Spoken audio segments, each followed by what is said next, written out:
Il est 8h36, vous avez choisi Sud Radio et vous avez bien raison. Et tout l'été, on accueille chaque matin une ou un député élu pour la première fois cette année. C'est le Tour de France des nouveaux députés.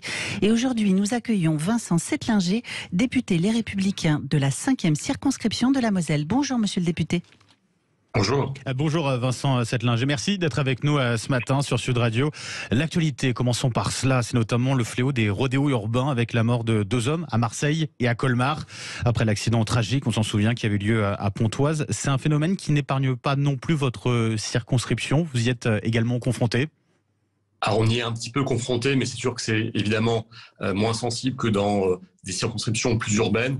Mais on a également quelques cas effectivement de rodéos urbains chez nous. Alors hier, le ministre de l'Intérieur, Gérald Darmanin, a fait un premier bilan des opérations menées contre ces rodéos urbains. 2200 personnes interpellées, 1800 roues saisies, c'est plus qu'en 2021.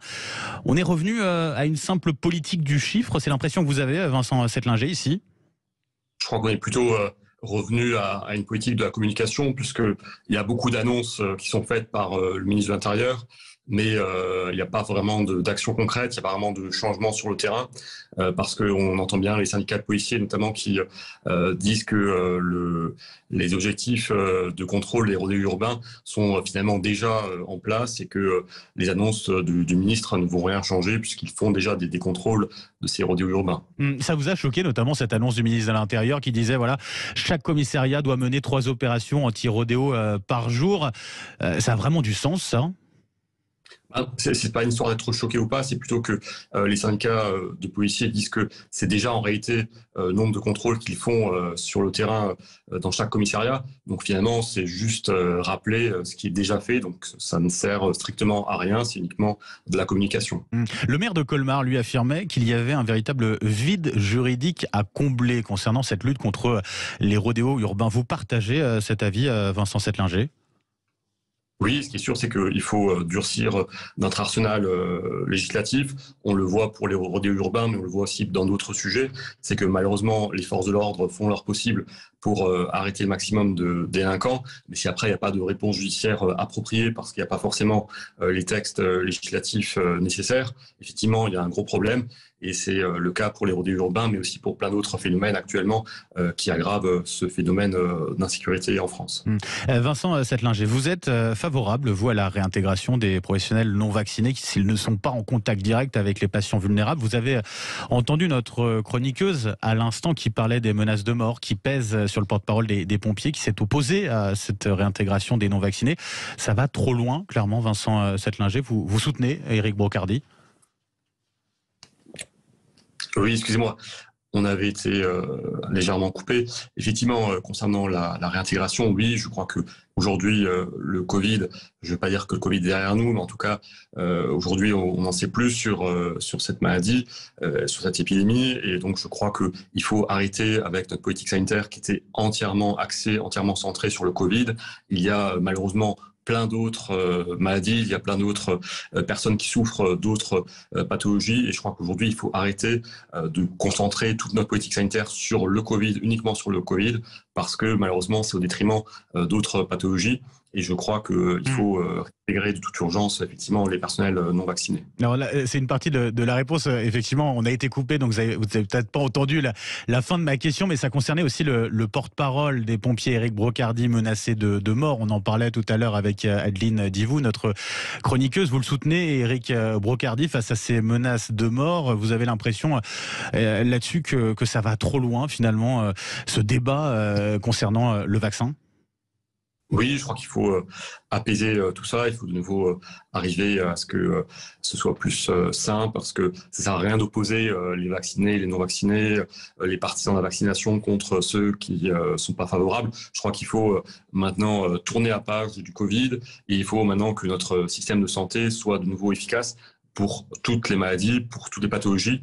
Parce que j'entends trop dans ma circonscription ou ailleurs des personnes qui souffrent de cancer, qui souffrent de maladies très graves et qui ont perdu malheureusement du temps malgré elles, puisque il y a un certain nombre d'opérations qui ont dû être déprogrammées durant le Covid. Il y a un certain nombre pathologies qui ont été découvertes avec retard, et tout ça, ça a quand même des incidences très graves en matière de santé. Donc je crois qu'il faut revenir aux fondamentaux. On a vu notamment apparaître du côté de Toulouse, je ne sais pas si vous avez vu plusieurs affiches anti-vax sur des panneaux appartenant à une société privée. C'est une initiative qui vous choque, là, Vincent Settlinger. La préfecture devrait finalement les retirer au plus vite, selon vous ? Oui, c'est pas en tout cas une société privée de faire l'apologie des vaccins ou d'être favorable aux vaccins. Je crois que ce qui est sûr, c'est que c'est au pouvoir public de nous dire, on a assez de personnes qualifiées, compétentes pour pouvoir nous dire si tel vaccin est efficace ou pas. Et je crois qu'il faut absolument qu'on arrive de nouveau à ce que la parole de l'État soit crédible et à ce que tout le monde puisse entendre ce que les grands organismes de l'État nous disent en matière de vaccins. Vincent Settlinger sur Sud Radio, 8h42. Je rappelle, vous êtes député LR de la 5e circonscription de la Moselle. La santé, c'est l'un de vos chevaux de bataille, véritablement, avec la question des déserts médicaux. Vous pensez que malgré notamment le Ségur de la santé, le gouvernement n'a toujours pas pris conscience de l'urgence de la situation ? Alors là, absolument. Je crois que on constate quand même, mais alors dans ma circonscription, mais partout en France, ce phénomène de désertification médicale qui s'accroît de jour en jour. Moi, je suis très très fréquemment maintenant sollicité par des gens qui ne trouvent même plus d'infirmiers pour des soins à domicile. On compte plus les personnes qui n'ont plus de médecins traitants, et donc il faut vraiment de toute urgence qu'une politique forte en matière de santé soit prise par le gouvernement. Alors il y a 2-3 ans, il nous annonçait donc cette soi-disant fin du numerus clausus qui devait pouvoir régler le problème en quelques années. Finalement, il n'en est rien, parce que je dis souvent, le gros problème, c'est d'une part le fait que beaucoup de jeunes médecins restent dans les grands centres métropolitains parce qu'ils y ont fait leurs études et donc ils ne veulent pas forcément ensuite venir dans des territoires ruraux comme ma circonscription. Le problème également, c'est évidemment la féminisation de la profession de médecin, ce qui n'est pas un problème en soi, mais qui a des répercussions, puisque c'est les personnes qui, les femmes sont plus promptes à travailler parfois à temps partiel, notamment pour des raisons familiales. Donc, il faut prendre en compte tous ces phénomènes-là. Et ça passe évidemment par une diminution des tâches administratives, parce que les dernières années, tous les professionnels de santé ont eu de plus en plus de tâches administratives à accomplir. Et donc, tout ce boulot administratif, c'est du temps en moins pour les patients. Parce que vous êtes notamment, donc, votre circo sur les cantons de Bitche et de Sarreguemines, avec notamment des habitants qui vous racontent, qui vous disent que ils sont obligés d'aller à Metz, à Nancy ou Strasbourg pour avoir certains rendez-vous médicaux, c'est ça ? On en est... Pour vous dire concrètement ce qui se passe aujourd'hui, c'est pour avoir un rendez-vous, par exemple, chez l'ophtalmo, vous avez 6 mois, 8 mois de délai pour avoir un rendez-vous en local. Si en revanche, vous allez à Strasbourg, par exemple, dans une clinique qui va avoir 10-15 ophtalmos, vous avez quasiment un rendez-vous le jour même ou le lendemain. Et ça, c'est juste inadmissible, puisque on crée vraiment une France à 2 vitesses, avec à la fois des territoires urbains où vous pouvez avoir accès à un médecin spécialiste en 2 jours, en quelques jours, et puis une France rurale où il faut parfois attendre des mois et des mois pour avoir accès à un médecin spécialiste.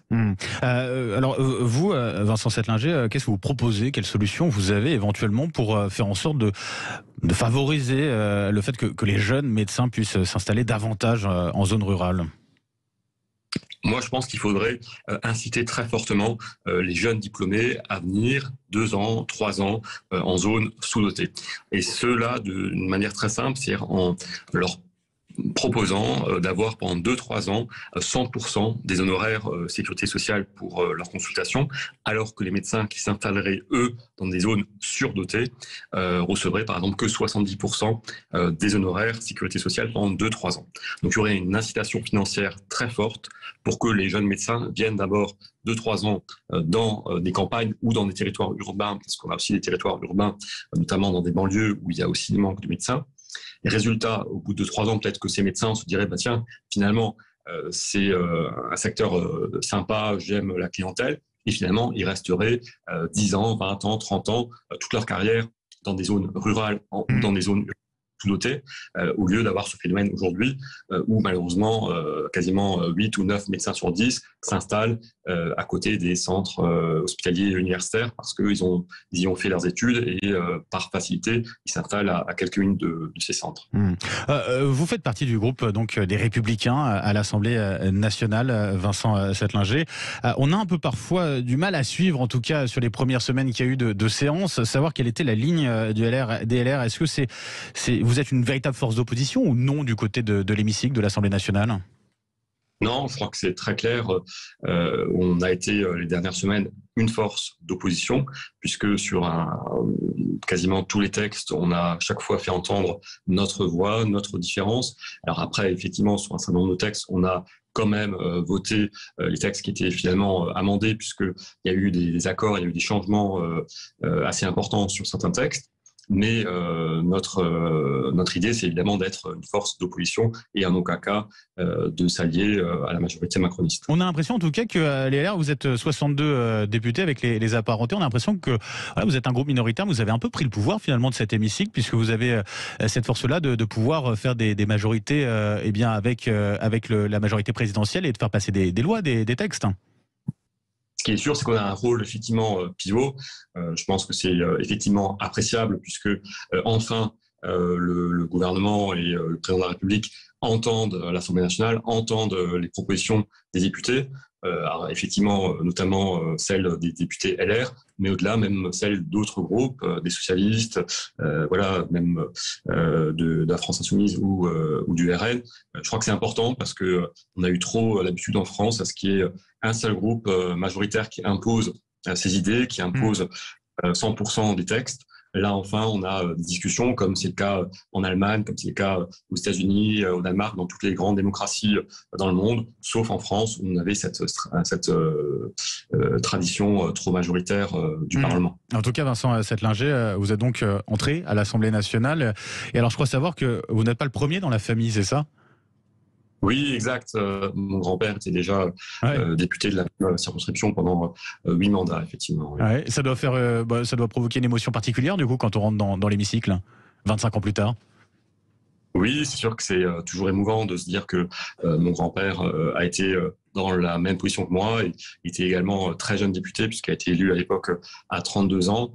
Donc c'est vrai que voilà, je m'imagine souvent ses premiers pas aussi à l'Assemblée en 1956. Vincent Settlinger, en tout cas, un grand merci d'avoir été avec nous ce matin sur Sud Radio. Je rappelle, député LR de la 5e circonscription de la Moselle qui regroupe notamment les cantons, je le disais, de Bitche et de Sarreguemines. Merci à vous, bonne journée.